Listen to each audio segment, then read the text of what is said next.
Now to the interview that has so many people talking this evening. Donald Trump surging in Republican primary polls even as he loses business deals.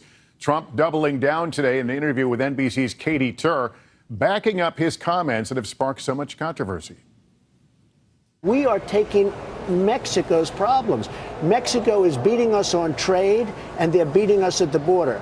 But Mexico doesn't want to take these people, so what do? They send them to our stupid politicians, and we have sanctuary cities, and we have all of this nonsense. I've been saying this for a long time, Katie, and it's a disgrace. And frankly, if I didn't bring it up, you wouldn't even be talking about immigration right now. When was the last time you were at the border? I've been to the border probably 3 or 4 times over the years, and I have many people that live around the area. I'm going to Arizona this weekend where they want to talk to me because Arizona is, and somebody said I'm the most popular person in Arizona because of my stance. And I'm going to be there this weekend. When was the last time that you were there? Probably 3 years ago. So how do you, if you haven't been there in 3 years, how do you know that it is such a problem? Oh, because I knew it was bad then and it's worse now. It was terrible then and it's worse now. It's worse now than it's ever been.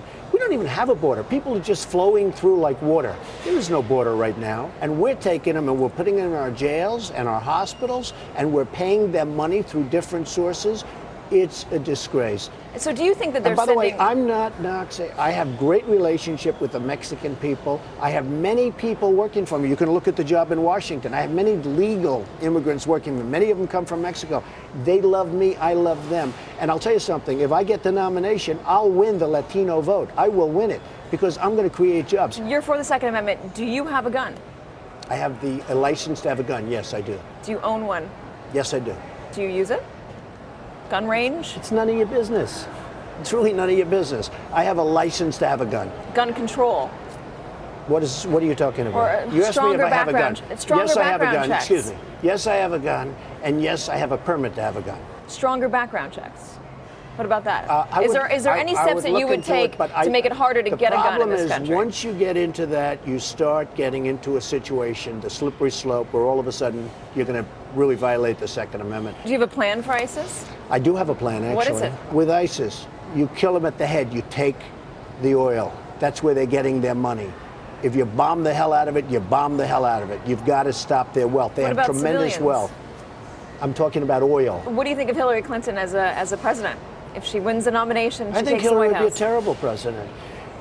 She was the worst Secretary of State in the history of our nation. Why would she be a good president? Jeb Bush will never take us to the promised land. He doesn't have it. Hillary will never take us to the promised land. Hillary will be a disaster as a president. We need somebody that can make great deals with China, with Japan, with Mexico. We need somebody that really understands and cherishes the military. I actually think I'll be the jobs president, but I actually think I'll be even better in terms of the military. I will create military where nobody's going to mess around with the United States.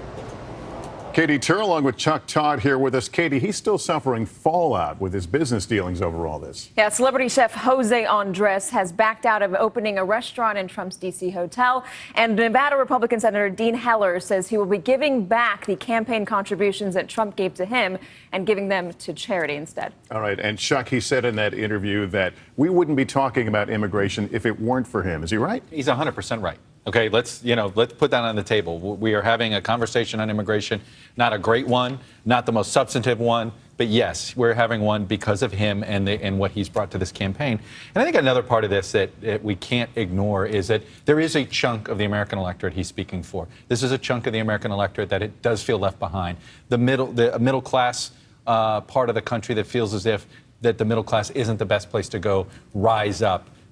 And they don't know who to blame. They blame some of Washington. They blame some of Wall Street. So Trump is channeling that anger. He's doing it inaccurately. He's believing every conspiracy theory and fact that he finds on the internet and not the ones that are straightforward.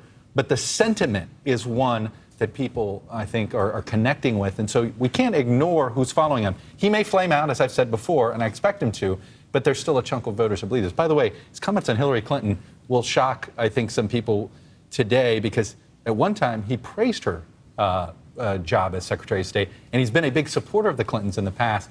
I think that's going to get him in trouble. That's not praise we heard a moment ago. No, it's not. And I think that's how Republicans might try to undo him. All right, Chuck and Katy, thanks very much. We have posted Katie's entire interview with Donald Trump on our website. You can find the full conversation on NBCnews.com.